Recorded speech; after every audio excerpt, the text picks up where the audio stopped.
So hi everyone, this is Bhushan and welcome to the my channel. एंड आज इस video में हम लोग बात करने वाले हैं रिफ्रैक्शंस के बारे में। ठीक है, तो लाइट का 4 वीडियो पहले भी अपलोड हो चुकी है और ये 5वां लेक्चर्स है।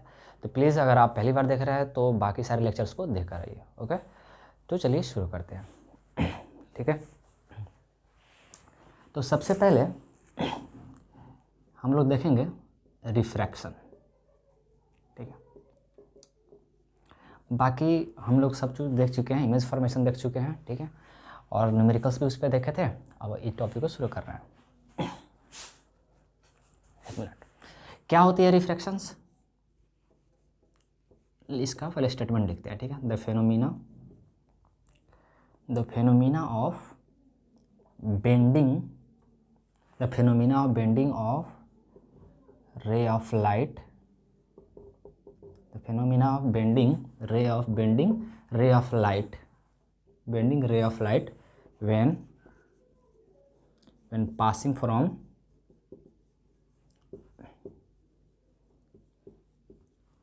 from one medium। ठीक है, देखते रहना, नहीं है तो बाजा तो बोलना। ठीक है, from one medium to another medium. ठीक है, इसी को हम लोग क्या बोलेंगे, रिफ्रैक्शंस। ओके, समझ गए। रिफ्रैक्शन क्या होता है ना कि जब एक मीडियम से रे ऑफ लाइट दूसरे मीडियम में पास करती है तो बेंड हो जाती है, झुक जाती है। ये सब हम देखने वाले हैं अभी, कैसे झुकती है। ठीक है, तो उसी प्रोसेस को हम लोग बोलते हैं, फिनोमिना को रिफ्रैक्शन बोलते हैं। ठीक है, एक और चीज़ आप जानिए, स्पीड ऑफ लाइट। पहले बता चुके हैं, speed of light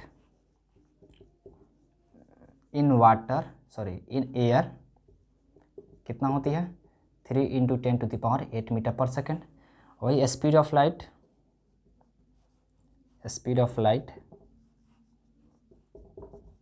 in water में स्पीड लाइट का स्पीड कितना होता है, 2.25 × 10⁸ मीटर पर सेकेंड। ठीक है,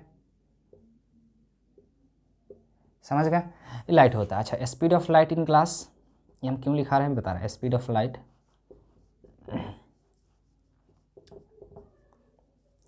ग्लास में लाइट का स्पीड कितना होती है आपको पता होगा, कितना, 2 × 10⁵, 2 × 10⁵, सॉरी 5 नहीं 8, 2 × 10⁸ मीटर पर सेकेंड। ठीक है, लाइट का स्पीड होती है किसमें, ग्लास में। तो सारे लाइट का स्पीड है एयर में है, वाटर में और ग्लास में। समझ गए। अच्छा, तो एक चीज़ आप यहाँ पर देखना कि एयर में लाइट का स्पीड सबसे अधिक है, फिर ग्लास में उससे थोड़ा कम, और वाटर में उससे भी कम, और ग्लास में देख रहे हैं कम हो गया। मतलब एक चीज़ हम यहाँ पर नोट कर रहे हैं कि जैसे जैसे डेंसिटी बढ़ रही है मीडियम का, वैसे वैसे लाइट की स्पीड क्या हो रही है, कम हो रही है। सबसे ज़्यादा डेंसर कौन है, ग्लास है। डेंसिटी का मतलब समझ पाया ना, ग्लास सबसे ज़्यादा डेंसर है, उसके बाद में वाटर है, उसके बाद में क्या है, सबसे ज़्यादा डेंसर ग्लास है, उससे कम वाटर है, उससे भी और कम क्या है, एयर है। तो सबसे कम डेंसिटी किसका है, एयर का, तो उसमें लाइट का स्पीड सबसे ज़्यादा है। वाटर का है तो उससे क्या, तो सारी चीज़ देख लिए, इसको मिटा दे। अब यहाँ पर एक चीज़ आप ध्यान से देखो कि यहाँ पर हम लिख सकते हैं स्पीड ऑफ लाइट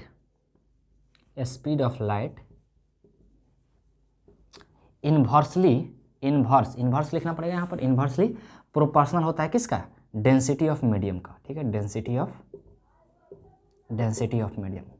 मीडियम का डेंसिटी बढ़ेगा तो लाइट का स्पीड क्या होगा, अभी हम देख ले पाए, क्या होगा, घटेगा। ठीक है, इस चीज़ समझ गए। चलिए मिटा दे, इसको मिटा देते हैं, नोट कर लीजिए। ठीक है, अच्छा ये तो समझ गए। और देखिए, अब हम यहाँ पर क्या देखने वाले हैं, कॉज ऑफ रिफ्रैक्शन। ठीक है, व्हाट, ठीक है, कॉज ऑफ रिफ्रैक्शन। ठीक है, रिफ्रैक्शन मतलब लाइट बेंडिंग क्यों होती है, क्या कारण है, ठीक है, बताते हैं। देखो, अभी आप देख रहे थे कि speed of light in air 3 × 10⁸ metre per second था, वाटर कितना था 2.25 × 10⁸ मीटर पर सेकेंड, और ग्लास में कितनी थी 2 × 10⁸ मीटर पर सेकेंड। ठीक है, लाइट का स्पीड मतलब प्रत्येक अलग अलग मीडियम में लाइट का स्पीड क्या होता है, अलग अलग होता है, डिफरेंट होता है। ठीक है, तो यहाँ पर कॉज ऑफ रिफ्रैक्शन की लिख सकते हैं, रिफ्रैक्शंस अकर्स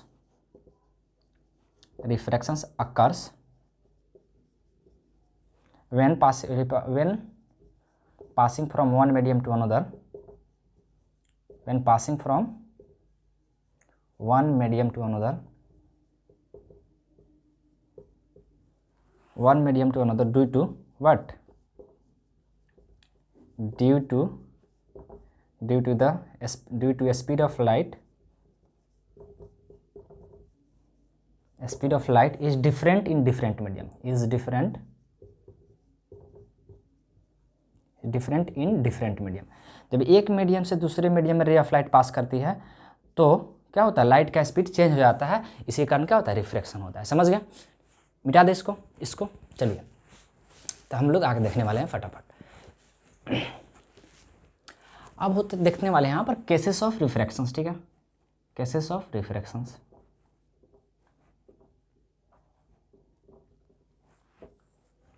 ठीक है, इसको भी मिटा देते हैं, नोट कर लो पॉज करके।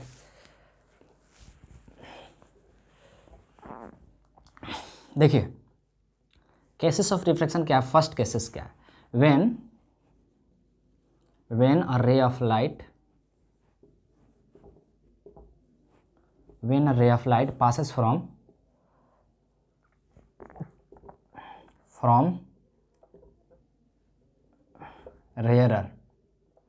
passes from rarer medium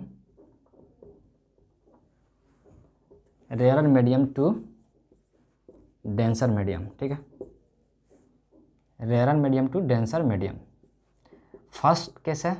तब क्या होगा, तब रिफ्रैक्शन कैसे होगी, जब ray of light rare medium से डेंसर मीडियम में पास करेगा तो रिफ्रैक्शन कैसे होगी।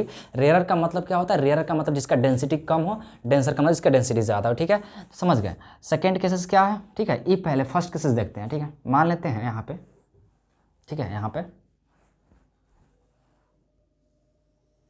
ठीक है, दो मीडियम से। ठीक है, यहाँ पे ऊपर मान लेते हैं एयर है, ठीक है, और नीचे वाटर है।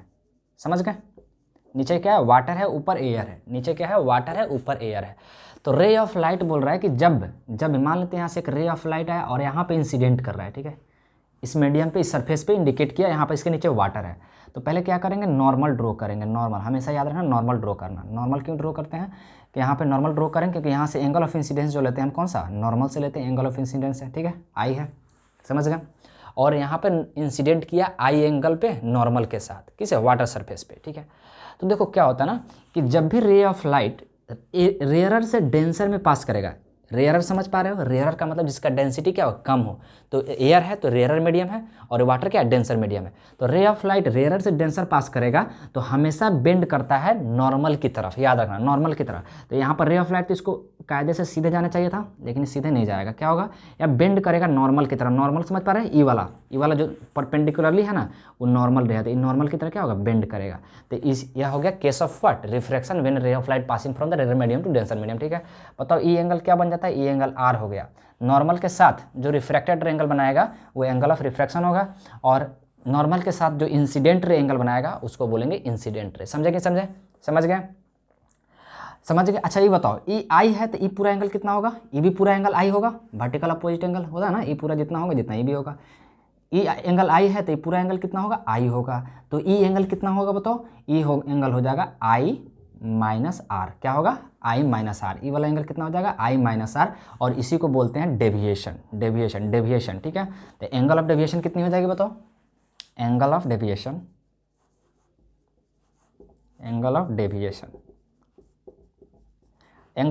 को डेल्टा से डिनोट करते हैं। डेविएशन का मतलब है ना कि रे ऑफ लाइट कितने एंगल से मुड़ गया। तो देखो रे ऑफ लाइट तो सीधे ऐसे जाना चाहिए था, लेकिन ऐसे नहीं गया, ऐसे मुड़ गया। यहाँ पर देख रहे हो, ऐसे मुड़ गया। तो हमको पता करना है कि एंगल कितना एंगल से मुड़ा, तो कितना एंगल से मुड़ा, डेल, उसी को बोलते हैं एंगल ऑफ डेविएशन। तो डेल बराबर हो जाएगा आई माइनस आर। क्या हो जाएगा, आई माइनस आर। ठीक है, ये एंगल ऑफ डेविएशन हो गया। समझ गए, समझे नहीं समझे, तो ये याद रखिएगा। ठीक है मिटा दे जल्दी, हाँ जल्दी। तो क्या याद रखना है, याद आपको यही रखना है कि when a ray of light passes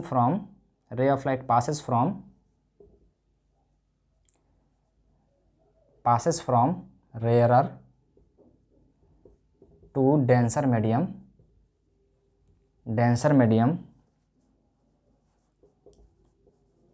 then it bends towards the normal। ठीक है, टुवार्ड्स द नॉर्मल, किसकी तरफ बेंड करता है, नॉर्मल की तरफ बेंड करता है, ठीक है, नॉर्मल की तरफ, देख रहे हैं ना, ये नॉर्मल ये था, इसी के तरफ, इसके ही तरफ बेंड किया, तो इसी को बोलते हैं फर्स्ट केस कि when ray of light is for light, when ray of light passes from rare to denser medium then it bend towards the normal, this is the first cases of the refraction. Getting, I hope you people getting. Okay, इसको मिटा दे जल्दी जल्दी। तो ये हो गया first cases हो गया, ठीक है, रिफ्रैक्शन का।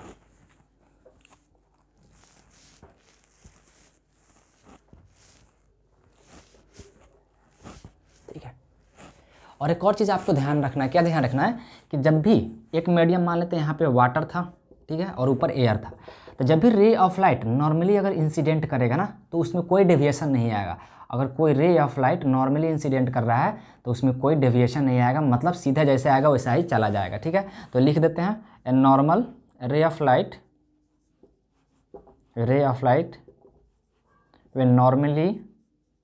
व्हेन नॉर्मली का मतलब 90 डिग्री पे, when normally incident then it remains undeviated, ठीक है, इट रिमेन्स व्हाट, अनडेविएटेड, उसमें कोई डेविएशन नहीं आती है, ठीक है। आई होप कि आप समझ पाए चीज़ों को, ठीक है। तो एक कॉज ऑफ रिफ्रैक्शंस का, ठीक है, तो इस चीज़ को आप ध्यान रखना। मिटाते हैं फटाफट, ठीक है। सेकेंड देखते हैं, सेकेंड का केसेस क्या है, सेकेंड केस क्या कहता है कि when a ray of light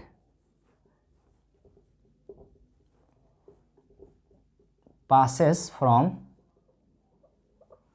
denser to rarer medium, ठीक है, denser to rarer medium, then it bends away from the normal, ठीक है। कैसे बेंड करता है, नॉर्मल से दूर भागता है, ठीक है। आई होप कि पहले इस कंडीशन को याद रखो। क्या ये आपको याद रखना है कि, ठीक है, दो मीडियम से पहले, अरे यार क्या हो गया इसको, ठीक है, दो मीडियम से, ठीक है, नीचे मान लो ऊपर वाटर है, ठीक है, चलो ऊपर नहीं, मान लो नीचे ही वाटर है ना, तो बच्चा बोलेगा ऊपर वाटर है नीचे कहाँ नहीं गिर रहा है भाई, ऐसा बात होता है, ठीक है। वाटर है और ऊपर एयर है, ठीक है, समझ गए, नीचे वाटर ऊपर एयर। मान लेते हैं वाटर है, ये सब पानी है, ऐसे नीचे नीचे पानी है, ठीक है। तो यहाँ से पानी के अंदर से यहाँ पे मान लो कोई ऑब्जेक्ट है, अब यहाँ से पहले नॉर्मल ड्रॉ कर दो, इस सब्जेक्ट से नॉर्मल क्या होगा, अनडेविएटेड, जैसे जाएगा इससे आएगा, ठीक है, रे ऑफ लाइट। तो यहाँ से सिंपल सी एक रे ऑफ लाइट यहाँ पे गया। अब बताओ, तो ये क्या है, ये डेंसर मीडियम है, नीचे से इंसिडेंट हो रहा है, बताओ ये क्या है, ये डेंसर मीडियम है, रेयर में, मतलब डेंसर से रेयर मीडियम में जा रहा है। तो अब क्या होगा बताओ, यहाँ पे पहले नॉर्मल ड्रॉ करो, नॉर्मल ड्रॉ कर दो, ठीक है, नॉर्मल ड्रॉ कर दिया। तो जब डेंसर से रेयर मीडियम में जाएगा तो कायदे से तो इसको सीधे जाना चाहिए था, अगर ऊपर भी वैसा ही रहता था, लेकिन ऐसे नहीं जाएगा। अब क्या होगा, नॉर्मल की तरफ भागता है, ऐसे भागेगा, कहाँ, नॉर्मल से दूर भागा, sorry, normal away from the normal, क्या होगा, नॉर्मल से दूर भागा। ऐसे कायदे से, ऐसे अगर कुछ नहीं होता, ऊपर भी वाटर होता था, शायद सीधे ऐसे जाता रे ऑफ लाइट, लेकिन ऐसे गया नहीं ना, ये क्या हो गया, ये नॉर्मल था, नॉर्मल से इसे दूर भाग रहा है, ये देखो, ये नॉर्मल है और इसे इधर भाग रहा है, तो अवे फ्रॉम नॉर्मल जा रहा है। और एंगल ऑफ क्या होगा, ये एंगल ऑफ होगा रिफ्रैक्शन, ये पूरा नॉर्मल के साथ जो रिफ्रैक्टेड रे एंगल बनाएगा, देखो ये नॉर्मल है, नॉर्मल के साथ जो रिफ्रैक्टेड एंगल बनाएगा उसको बोलते हैं एंगल ऑफ रिफ्रैक्शन। तो हमको निकालना है एंगल ऑफ डेविएशन समझ पा रहे हो, अगर एंगल ऑफ कितना, मतलब यही एंगल से डेविएट किया होगा, ये डेल्टा, समझ पा रहे हो। तो यहाँ पर अगर एंगल ऑफ डेविएशन निकालोगे तो मान लेते हैं ये एंगल ऑफ इंसिडेंट, यहाँ पर ये आई एंगल है, ये क्या है, आई एंगल है। तो आई एंगल है, तो यहाँ पर आप ध्यान दो कि ये पूरा एंगल भी कितना होगा, पूरा एंगल भी आई होगा। तो हमको निकालना है एंग डेविएशन लिख सकते हैं, ध्यान देना, डेविएशन क्या लिख सकते हैं, आर माइनस आई, इसमें क्या लिखेंगे, आर माइनस आई, क्योंकि यहाँ से यहाँ तक पूरे एंगल आर है, ठीक है, और इसमें से आई घटा लेंगे तो क्या, ये नहीं बचेगा, यही बचेगा। समझ पाए चीज़ों को, समझ पाए होंगे आप, ठीक है। तो ये एंगल ऑफ डेविएशन, ओके, मिटा दे इसको जल्दी, ठीक है।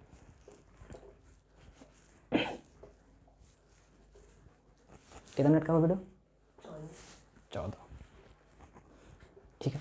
अब यहाँ पर हम लोग देखते हैं थोड़ा सा रिफ्रैक्टिव इंडेक्स क्या होती है, ठीक है। रिफ्रैक्टिव इंडेक्स तब देखेंगे, उसके बाद लॉज ऑफ रिफ्रैक्शन, क्योंकि उसमें थोड़ा सा जरूरी है। रिफ्रैक्टिव इंडेक्स क्या होती है, देखो भाई, रिफ्रैक्टिव इंडेक्स को कैसे डिफाइन करेंगे, the ratio of speed of light to the speed of light, the ratio of speed of light in air, sorry इसमें इन एयर जोड़ लेना, इन एयर, ठीक है। The ratio of speed of light in air to the speed of light in medium is called what, refractive index, ठीक है। इसको क्या बोलते हैं, रिफ्रैक्टिव इंडेक्स बोलते हैं, ठीक है। मान लेते हैं रिफ्रैक्टिव इंडेक्स को म्यू से डिनोट करते हैं, किसको, रिफ्रैक्टिव इंडेक्स से मान लो म्यू से डिनोट करेंगे, म्यू रिफ्रैक्टिव इंडेक्स, ठीक है। म्यू अगर लिखने में आपको परेशानी है तो n1 ही लिख लो, मान लो n से रिफ्रैक्टिव इंडेक्स को रिप्रेजेंट करेंगे, रिफ्रैक्टिव इंडेक्स को n से, ठीक है, रिफ्रैक्टिव इंडेक्स। तो रिफ्रैक्टिव इंडेक्स का फॉर्मूला क्या हो जाएगा, रेशियो यानी स्पीड ऑफ लाइट ऊपर और speed of light in a medium, ठीक है। ये क्या है, speed of light in a medium नीचे, ठीक है। तो यह हो गया क्या, रिफ्रैक्टिव इंडेक्स के फार्मूला। सी क्या हो गया, सी हो गया 3 × 10⁸ metre per second speed of light in air, और भी मीडियम क्या हो गया, भी मीडियम हो गया speed of light in a medium, speed of light in a medium. समझ गए कि नहीं समझे, आई होप कि आप समझ पा रहे हो, समझे। तो वी एम क्या हो गया, speed of light in a medium, और सी क्या है, speed of light in a air, समझे कि नहीं समझे। तो रिफ्रैक्टिव इंडेक्स का फॉर्मूला होता है, ठीक है, एन है, रिफ्रैक्टिव इंडेक्स का फॉर्मूला होता है सी बाई वी, सी क्या है, speed of light in air, और भी क्या है, refractive speed of light in a medium, तो यही होती है रिफ्रैक्टिव इंडेक्स, को मिटा देते हैं, ठीक है। चलिए फटाफट आप लोग लिखते रहो। अब देखो यहाँ पर c दिया होता है 3 × 10⁸ मीटर पर सेकेंड। अच्छा, स्पीड दिया है, मान लेते हैं वाटर का, वी डब्ल्यू लिखा दिया है कितना, वी डब्ल्यू दिया है 2 × 25 × 10⁸ मीटर पर सेकेंड दिया हुआ है, समझ गया। तो हमको रिफ्रैक्टिव निकालना है, एन डब्ल्यू निकालना है, एन डब्ल्यू का रिफ्रैक्टिव इंडेक्स होता है वाटर, तो वाटर का रिफ्रैक्टिव इंडेक्स निकालोगे तो क्या, speed of light in air divide by speed of light in medium, तो मीडियम का मतलब वाटर में कितना है, तो 2.25 × 10⁻, कितना लिखेंगे, 8 मीटर पर सेकेंड। इसको सॉल्व करो आप, कितना 3 × 10⁸ metre per second into 2 × 2 × 5, 8 metre पर, कट गया, समझ गया, इसको कट गया। अब यहाँ पे सॉल्व कर लो तो 2 0 आ गया, ठीक है, 5 × 20, 5 × 20, 5 × 45, 5 × 20, ठीक है, 20 25 60, ठीक है, हो गया। और यहाँ पे कट गया, इस सब को सॉल्व करोगे तो शायद वो आता है 1.33 आता है, कितना होता है, 1.33 आता है रिफ्रैक्टिव इंडेक्स ऑफ वाटर, ठीक है। अब यहाँ पर अगर हमको लिखना हो रिफ्रैक्टिव इंडेक्स, अगर हमको ग्लास निकालना हो विथ रिस्पेक्ट टू एयर, किसके रिस्पेक्ट में, पहले यहाँ पर ग्लास निकालना हो, तो अगर इस तरह से लिखा रहा ना तो समझो कि एब्सोल्यूट रिफ्रैक्टिव इंडेक्स, एब्सोल्यूट का मतलब होता है यहाँ पर कुछ नहीं लिखा रहा तो समझना है कि एयर के रिस्पेक्ट में निकालना है, तो एब्सोल्यूट रिफ्रैक्टिव इंडेक्स है। तो इसका अगर रिफ्रैक्टिव इंडेक्स निकालेंगे तो लिखेंगे speed of light in air 3 × 10⁸ metre per second, और स्पीड ऑफ लाइट वाटर में कितना होता है, सॉरी ग्लास में कितना होता है, बताओ जल्दी, 2 × 10⁸ मीटर पर सेकेंड होता है, ठीक है। तो कट गया, यहाँ पर कितना हो गया, 1.5, कितना आ गया, 1.5, समझे कि नहीं समझे। तो एन ग्लास यानी refractive index of the glass कितना आ गया, 1.5, रिफ्रैक्टिव इंडेक्स ऑफ वाटर कितना है, 1.33। अच्छा, अगर आपको निकालना रिफ्रैक्टिव इंडेक्स होता है एयर, एयर निकालोगे तो कितना 1 ही होता है, क्योंकि सी बाई सी 1 ही आएगा। तो एक चीज़ आप यहाँ पे नोटिस कर रहे हो कि जिसका डेंसिटी ज़्यादा है उसका रिफ्रैक्टिव इंडेक्स भी ज़्यादा आ रहा है, ग्लास का डेंसिटी ज़्यादा है तो रिफ्रैक्टिव इंडेक्स इसके कंपेरिजन में क्या होगा, ज़्यादा हो गया, आया कि नहीं आया। तो आप लिख सकते हो क्या यहाँ पर कि रिफ्रैक्टिव इंडेक्स डायरेक्टली प्रोपोर्शनल होता है डेंसिटी के, ठीक है, याद रखना। रिफ्रैक्टिव इंडेक्स क्या होगा, डायरेक्टली डेंसिटी के, मतलब जिसका डेंसिटी ज़्यादा, रिफ्रैक्टिव इंडेक्स जिसका ज़्यादा है तो सीधी सी बात है उसका डेंसिटी भी क्या होगा, ज़्यादा होगा। रिफ्रैक्टिव इंडेक्स ज़्यादा तो डेंसिटी भी ज़्यादा, तो आर याद रखना इस फार्मूला का, रिफ्रैक्टिव इंडेक्स डायरेक्टली प्रोपोर्शनल होता है डेंसिटी के, ये भी अच्छे फार्मूला है, ठीक है। इस चीज़ को आप ध्यान रखोगे कि रिफ्रैक्टिव इंडेक्स क्या होता है, डायरेक्टली प्रोपोर्शनल होता है डेंसिटी के। आई होप कि आपको चीज़ें समझ आई, ठीक है। मिटा दे इसको, चलिए नोट करते रहिए पॉज करके, टाइम नहीं है। अच्छा, अब लिखते हैं रिलेटिव रिफ्रैक्टिव इंडेक्स क्या होता है, रिलेटिव रिफ्रैक्टिव इंडेक्स,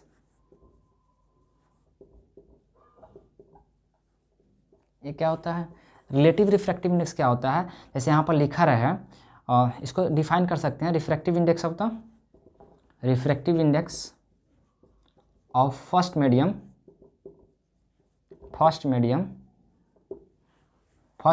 ठीक है, with respect to WRT, with respect to second medium. अगर दो मीडियम के रेस्पेक्ट में रिफ्रैक्टिव इंडेक्स निकाला तो उसको रिलेटिव, जैसे यहाँ पर लिखा रहा है कि एन डब्ल्यू लिखा रहा है, इधर साइड में लिखा रहा है एन, यहाँ पर डब्ल्यू साइड में लिखा रहा है डब्ल्यू, लिखा रहा है जी लिखा रहा है। तो इसका मतलब आप क्या समझोगे कि refractive index of the water, इधर लिखा रहा था समझो वाटर और इधर है तो इसका रिस्पेक्ट डालना है, तो refractive index of the water लिखोगे और डिवाइड बाई लिखोगे refractive index of the glass. समझे कि नहीं समझे? इसी को बोलते हैं रिलेटिव रिफ्रैक्टिव इंडेक्स। यहाँ पर एन डब्ल्यू जी लिखा है तो इधर का लिखा है तो ऊपर लिखोगे और इधर लिखा है तो नीचे लिखोगे। इसको ऐसे भी लिखा जा सकता है N W water with respect, ऊपर भी लिखा रहा है तो तुम ऐसे कैसे लिखोगे refractive index of the water divide by refractive index of the glass. समझ गया? मतलब वाटर का रिफ्रैक्टिव इंडेक्स एयर के रेस्पेक्ट में और फिर ग्लास का डिवाइड कर दोगे रिफ्रैक्टिव एयर के रेस्पेक्ट में, तो ये हो जाएगा इस तरह से। समझ गए आप? तो इसी को बोलते हैं, इसको क्या बोलेंगे अगर इस तरह से लिखा रहा है बताओ अगर इस तरह से लिखा रहा है एन डब्ल्यू जी लिखा रहा है तो इसको आप क्या पढ़ते हो कि रिफ्रैक्टिव इंडेक्स